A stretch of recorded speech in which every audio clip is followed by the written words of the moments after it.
Shalom everybody, welcome back to Deep Stories. I want to share a very nice story that happened in the Middle Ages in Europe, and may this learning go in the merit of the soldiers of Israel. God protect them in their holy mission of eradicating this world for evil, and the hostages, may they return home safely and soundly as possible. So this story is called The Last Journey.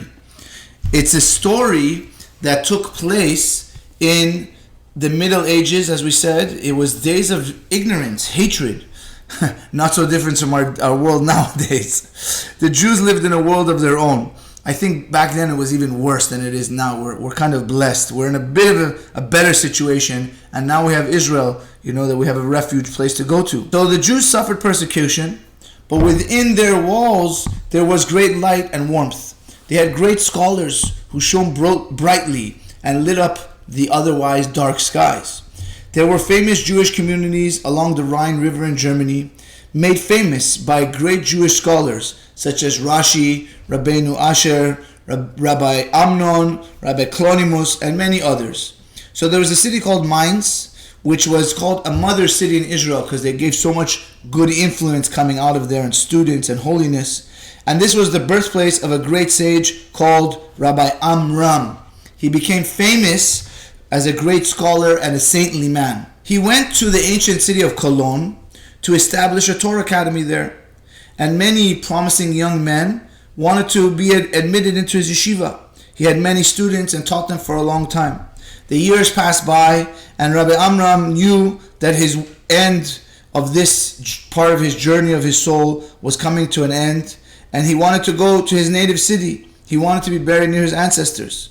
But he did not have the energy to undertake such a long and dangerous journey. So Rabbi Amram gathered his students around him one day and told them, "My days on this earth are numbered.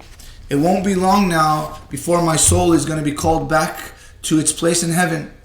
I ask of you, my students, do not bury me here. I wish to rest with my sacred ancestors in the city of Mainz, where I was born." The students listened with sorrow to their beloved teacher. But when they heard his last request, they were very worried. How could they fulfill this request? It was difficult and dangerous enough for a living man to travel in those days, but it was almost impossible to take a dead body over a long road. Rabbi Amram could read the thoughts of his disciples. He could see the anxiety in their eyes, and his next words filled them with wonder. He said, "I know, my dear students, that you are worried how you could fulfill my request, but it will not be too difficult. All you have to do is put my body in a simple wooden casket, place the casket on a boat on the river, and leave the rest to Hashem, to God. And I know the waves will carry me to my destination." The disciples didn't doubt Rabbi Amram that his wish would be fulfilled.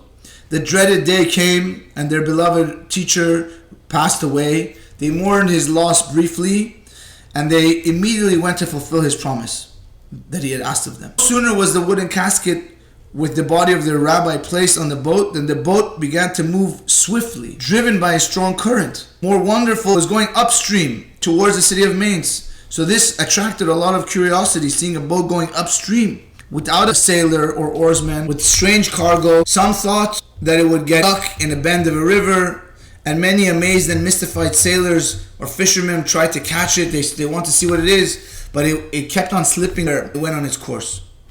So many rumors began to circulate amongst the banks of the Rhine River about the ghost boat. Many riders on swift horses brought the news to Mainz even before the boat arrived. And when it did, there were huge crowds on the banks of the river to greet it. The Jews, who had to stay separate, were also gathered on the riverbank. Everyone was watching eagerly what the boat would do. The boat stopped for a brief moment and then made a slow turn towards the Jews and went to the bank of the river.